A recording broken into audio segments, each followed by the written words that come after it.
Hello students, welcome to my YouTube channel Kavya Gowda commerce class. ಈ ವಿಡಿಯೋಲಿ ನಾನು BCom 6th semester Bangalore university NEP ಸಿಲೆಬಸ್ನ management accounting module 1 introduction to management accounting ಯೂನಿಟ್ನ simple ಆಗಿ explain ಮಾಡ್ತೀನಿ. ಹಾಗಾಗಿ ಈ ವಿಡಿಯೋನ ಸ್ಕಿಪ್ ಮಾಡದೆ ಫುಲ್ ನೋಡಿ. ಮೊದಲಿಗೆ ಮ್ಯಾನೇಜ್ಮೆಂಟ್ ಅಕೌಂಟಿಂಗ್ ಮೀನಿಂಗ್ನ ನೋಡೋಣ. ಮ್ಯಾನೇಜ್ಮೆಂಟ್ ಅಕೌಂಟಿಂಗ್ ಅಂದರೆ ಏನು? ಇಲ್ಲಿ ಕೊಟ್ಟಿರೋ ಹಾಗೆ Management accounting is the process of collecting, recording, analyzing and interpreting the financial information. ಅಂದರೆ ಈ ಮ್ಯಾನೇಜ್ಮೆಂಟ್ ಅಕೌಂಟಿಂಗ್ನ ಯಾರು ಪ್ರಿಪೇರ್ ಮಾಡ್ತಾರೆ ಅಂದರೆ ಮ್ಯಾನೇಜ್ಮೆಂಟ್ ಅಕೌಂಟೆಂಟ್.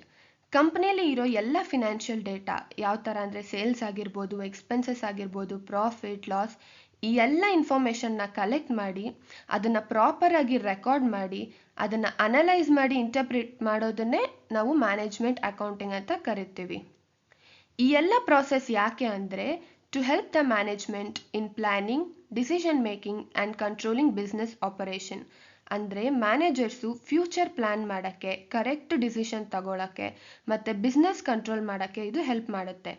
ಇದರಲ್ಲಿ ಇಂಪಾರ್ಟೆಂಟ್ ಪಾಯಿಂಟ್ ಏನಂದರೆ management accounting is mainly used inside the organization. ಅಂದರೆ ಇದು external people like public or ಇನ್ವೆಸ್ಟರ್ಸ್ಗೆ ಅಲ್ಲ, ಇದನ್ನ ಮ್ಯಾನೇಜರ್ಸ್ ಮಾತ್ರ ಯೂಸ್ ಮಾಡ್ತಾರೆ. Why? The reason is for taking the better business decisions in the company. Next definition ನೋಡೋಣ. Institute of Cost and Work Accountants of India ICWAI ಏನಂತ define ಮಾಡುತ್ತೆ ಅಂದರೆ management accounting is the presentation of accounting information in such a way as to assist management in the creation of policy and in the day to day operations of an undertaking. ನಾನು ಮೀನಿಂಗಲ್ಲೇ ಹೇಳ್ದಂಗೆ management accounting ಮೇಯ್ನಾಗಿ ನಾವು ಮ್ಯಾನೇಜ್ಮೆಂಟ್ಗೋಸ್ಕರನೇ ಇದು prepare ಮಾಡೋದು. ಯಾಕೆ ಅಂದರೆ ಪ್ರಾಪರಾಗಿ decisions ತಗೊಳ್ಳೋಕ್ಕೆ. ಈಗ ಮ್ಯಾನೇಜ್ಮೆಂಟ್ ಅಕೌಂಟಿಂಗ್ನ ಸ್ಕೋಪ್ ಬಗ್ಗೆ ನೋಡೋಣ. ಮ್ಯಾನೇಜ್ಮೆಂಟ್ ಅಕೌಂಟಿಂಗ್ ಯಾವ್ಯಾವ ಏರಿಯಾನ ಕವರ್ ಮಾಡುತ್ತೆ ಅಂದರೆ ಮೊದಲಿಗೆ ಫಿನಾನ್ಷಿಯಲ್ ಅಕೌಂಟಿಂಗ್. ಫಿನಾನ್ಷಿಯಲ್ ಅಕೌಂಟಿಂಗ್ ಅಂದರೆ ಕಂಪ್ನಿಲಿರೋ ಇನ್ಕಮ್ ಆಗಿರ್ಬೋದು, ಎಕ್ಸ್ಪೆನ್ಸಸ್, ಪ್ರಾಫಿಟ್ ಲಾಸ್, ಇವೆಲ್ಲ ಡೀಟೇಲ್ಸ್ನ ತೆಗೆದು ಮ್ಯಾನೇಜ್ಮೆಂಟ್ಗೆ ಯೂಸ್ ಆಗೋ ಥರ ಇನ್ಫಾರ್ಮೇಷನ್ನ ಪ್ರೊವೈಡ್ ಮಾಡ್ತಾರೆ. Next cost accounting. Cost accounting ಅಂದರೆ ಈಗ ಒಂದು ಪ್ರಾಡಕ್ಟ್ನ ರೆಡಿ ಮಾಡಬೇಕಂದ್ರೆ ಎಷ್ಟು ಖರ್ಚಾಗುತ್ತೆ ಅಂತ ಕ್ಯಾಲ್ಕುಲೇಟ್ ಮಾಡೋದನ್ನೇ ನಾವು ಕಾಸ್ಟ್ ಅಂತ ಹೇಳ್ತೀವಿ. ಅದರ ರಿಲೇಟೆಡ್ ಕೂಡ ಇದು ಕವರ್ ಮಾಡುತ್ತೆ. ಬಜೆಟಿಂಗ್ ಅಂದರೆ ಫ್ಯೂಚರ್ಗೆ ಎಷ್ಟು ಇನ್ಕಮ್ ಬರುತ್ತೆ ಮತ್ತು ಎಷ್ಟು ಎಕ್ಸ್ಪೆನ್ಸ್ ಆಗುತ್ತೆ ಅಂತ ಮುಂಚೆನೇ ಪ್ಲ್ಯಾನ್ ಮಾಡೋದನ್ನು ನಾವು ಬಜೆಟಿಂಗ್ ಅಂತ ಹೇಳ್ತೀವಿ.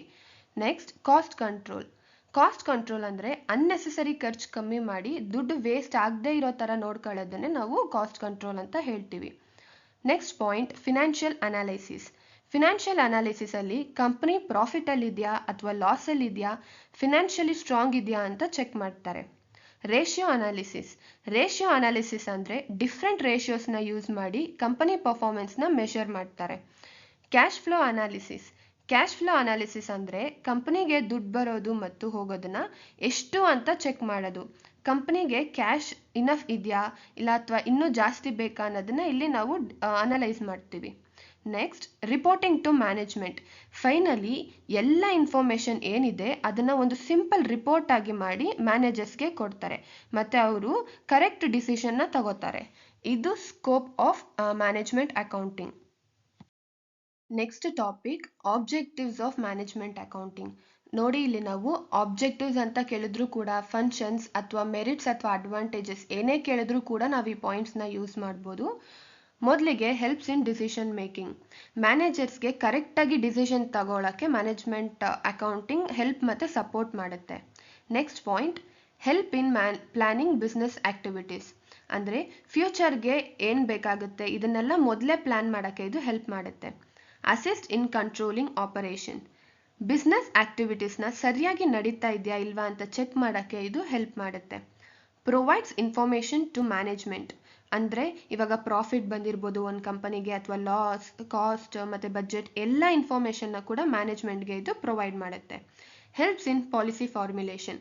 ಕಂಪ್ನಿಯಲ್ಲಿ ಬೇಕಾಗಿರೋಂಥ ಯಾವುದಾದ್ರೂ ರೂಲ್ಸ್ ಆಗಿರ್ಬೋದು, ರೆಗ್ಯುಲೇಷನ್ಸ್, ಪಾಲಿಸಿ ಎಲ್ಲನೂ ಕೂಡ ಪ್ಲ್ಯಾನ್ ಮಾಡೋಕ್ಕೆ ಇದು ಹೆಲ್ಪ್ ಮಾಡುತ್ತೆ. Prepares budgets and reports. ಮೊದಲೇ ಹೇಳ್ದಂಗೆ ರೆಗ್ಯುಲರ್ ಆಗಿ ರಿಪೋರ್ಟ್ಸ್ ಪ್ರಿಪೇರ್ ಮಾಡೋಕ್ಕಾಗಿರ್ಬೋದು ಅಥವಾ ಬಜೆಟ್ ಪ್ರಿಪೇರ್ ಮಾಡೋಕ್ಕೆ ಇದು ಮ್ಯಾನೇಜ್ಮೆಂಟ್ ಅಕೌಂಟಿಂಗ್ ಹೆಲ್ಪ್ ಮಾಡುತ್ತೆ. ಹೆಲ್ಪ್ಸ್ ಇನ್ ಕಾಸ್ಟ್ ಕಂಟ್ರೋಲ್. ಇವಾಗ ಬೇಕಾಗದೇ ಇರೋಂಥ ಖರ್ಚನ್ನ ಕಮ್ಮಿ ಮಾಡೋಕ್ಕೆ ಇದು ಹೆಲ್ಪ್ ಮಾಡುತ್ತೆ, ಕಾಸ್ಟ್ನ ಕಂಟ್ರೋಲ್ ಮಾಡುತ್ತೆ ಕಂಪನಿಯಲ್ಲಿ. ಇವ್ಯಾಲ್ಯುವೇಟ್ಸ್ ಪರ್ಫಾರ್ಮೆನ್ಸ್. ಕಂಪನಿ ಅಥವಾ ಎಂಪ್ಲಾಯೀಸ್ ಪರ್ಫಾರ್ಮೆನ್ಸ್ನ ಹೇಗಿದೆ ಅಂತ ಚೆಕ್ ಮಾಡೋದನ್ನ ನಾವು ಇವ್ಯಾಲ್ಯುವೇಷನ್ ಅಂತ ಹೇಳ್ತೀವಿ. ಸೊ ಇದು ಪರ್ಫಾರ್ಮೆನ್ಸ್ ಇವ್ಯಾಲ್ಯುವೇಷನ್ಗೆ ಕೂಡ ಹೆಲ್ಪ್ ಮಾಡುತ್ತೆ. Improves efficiency. ಕೆಲಸ ಬೇಗ ಆಗಬೇಕು ಮತ್ತು ವರ್ಕ್ ಫಾಸ್ಟಾಗಿ ಮಾಡಬೇಕು, ಬೆಟರ್ ಆಗಿ ಮಾಡಬೇಕು ಅಂದರೆ ಇದು ತುಂಬ ಹೆಲ್ಪ್ ಮಾಡುತ್ತೆ. Increases profitability. ಕರೆಕ್ಟಾಗಿ ಡಿಸಿಷನ್ಸ್ ಕಂಪ್ನಿ ಕಡೆಯಿಂದ ತಗೋಬೇಕಂದ್ರೆ ಇದು ಹೆಲ್ಪ್ ಮಾಡುತ್ತೆ. ನಾವು ಕರೆಕ್ಟಾಗಿ ಏನಾದರೂ ಡಿಸಿಷನ್ಸ್ ತಗೊಂಡ್ರೆ ಪ್ರಾಫಿಟ್ ಕೂಡ ಜಾಸ್ತಿ ಆಗುತ್ತೆ, ಅದರಿಂದ ಇದು ಪ್ರಾಫಿಟ್ನ ಕೂಡ ಇನ್ಕ್ರೀಸ್ ಆಗುತ್ತೆ. ನಾನು ಮೊದಲೇ ಹೇಳ್ದಂಗೆ ಅವರು ಆಬ್ಜೆಕ್ಟಿವ್ಸ್ ಆದರೂ ಕೇಳ್ಬೋದು, ಫಂಕ್ಷನ್ಸ್ ಆದರೂ ಕೇಳ್ಬೋದು, ಮೆರಿಟ್ಸ್ ಆದರೂ ಕೇಳ್ಬೋದು. ನೀವು ಇದರಲ್ಲಿ ಯಾವುದಾದ್ರೂ 5 to 6 ಪಾಯಿಂಟ್ಸ್ ಬರೆದ್ರೆ ಸಾಕಾಗುತ್ತೆ. ಇದನ್ನು 4 ಮಾರ್ಕ್ಸ್ಗೆ ಕೇಳೋ ಚಾನ್ಸಸ್ ಜಾಸ್ತಿ ಇರುತ್ತೆ. Next concept limitations of management accounting. ಈ ಮ್ಯಾನೇಜ್ಮೆಂಟ್ ಅಕೌಂಟಿಂಗಿಂದ ಏನೇನು ಡಿಸ್ಅಡ್ವಾಂಟೇಜಸ್ ಇದೆ ಅಂತ ನೋಡೋಣ. ಮೊದಲಿಗೆ ಬೇಸ್ಡ್ ಆನ್ ಹಿಸ್ಟಾರಿಕಲ್ ಡೇಟಾ. ಅಂದರೆ ಈ ಮ್ಯಾನೇಜ್ಮೆಂಟ್ ಅಕೌಂಟಿಂಗ್ ಪ್ರಿಪೇರ್ ಮಾಡಬೇಕಂದ್ರೆ ಯಾವಾಗ್ಲೂ ಹಳೆ ಡೇಟಾ ಅಂದರೆ ಓಲ್ಡ್ ಡೇಟಾನ ಯೂಸ್ ಮಾಡ್ತಾರೆ, ಹಾಗಾಗಿ ಫ್ಯೂಚರ್ನ ಎಕ್ಸಾಕ್ಟಾಗಿ ಹೇಳೋಕ್ಕಾಗಲ್ಲ. Costly system. ಇದನ್ನು ಇಂಪ್ಲಿಮೆಂಟ್ ಮಾಡೋಕ್ಕೆ ತುಂಬ ಖರ್ಚಾಗುತ್ತೆ ಇದು, ಸೊ ಅದಕ್ಕಾಗಿ ಇದು costly system. Complicated approach. Proper knowledge ಇಲ್ಲ ಅಂದರೆ ಇದನ್ನು ಅರ್ಥ ಮಾಡ್ಕೊಳ್ಳೋದು ತುಂಬ ಕಷ್ಟ ಆಗುತ್ತೆ. Lack of wide knowledge. ಇದ್ರ ಬಗ್ಗೆ ನಾಲೆಜ್ ಇಲ್ಲ ಅಂದರೆ ತುಂಬ ಯಾರಿಗೂ ಇದ್ರ ಬಗ್ಗೆ ನಾಲೆಜ್ ಇರೋದಿಲ್ಲ ಮ್ಯಾನೇಜ್ಮೆಂಟ್ ಅಕೌಂಟಿಂಗ್ ಬಗ್ಗೆ. May lead to wrong decision if data is incorrect. Data ತಪ್ಪಿದ್ರೆ ಡಿಸಿಷನ್ ಕೂಡ ತಪ್ಪಾಗೋ ಚಾನ್ಸಸ್ ತುಂಬ ಜಾಸ್ತಿ ಇರುತ್ತೆ. Not a substitute of management. Management accounting decision ತಗೊಳ್ಳೋದಿಲ್ಲ, ಆದರೆ ಇದು ಡಿಸಿಷನ್ ತಗೊಳ್ಳೋಕ್ಕೆ ಸಪೋರ್ಟ್ ಮಾತ್ರ ಮಾಡುತ್ತೆ, ಅದಕ್ಕಾಗಿ it is not a substitute of management. So ಈ ವಿಡಿಯೋದಲ್ಲಿ ನಾನು ಮ್ಯಾನೇಜ್ಮೆಂಟ್ ಅಕೌಂಟಿಂಗ್ನ ಬೇಸಿಕ್ ಕಾನ್ಸೆಪ್ಟ್ಸ್ನ ಡಿಸ್ಕಸ್ ಮಾಡಿದ್ದೀನಿ. ಮತ್ತು ಇನ್ನು ಅಪ್ಕಮಿಂಗ್ ಡೇಸಲ್ಲಿ ನಾನು ನೆಕ್ಸ್ಟ್ ಟಾಪಿಕ್ಸ್ನ ಡಿಸ್ಕಸ್ ಮಾಡ್ತೀನಿ. ನಿಮ್ಗೇನಾದರೂ ಈ ವಿಡಿಯೋ ಇಷ್ಟ ಆಗಿದ್ದರೆ ದಯವಿಟ್ಟು ಲೈಕ್ ಮಾಡಿ, ಸಬ್ಸ್ಕ್ರೈಬ್ ಮಾಡಿ ಮತ್ತು ಕಮೆಂಟ್ ಮಾಡಿ. Thank you.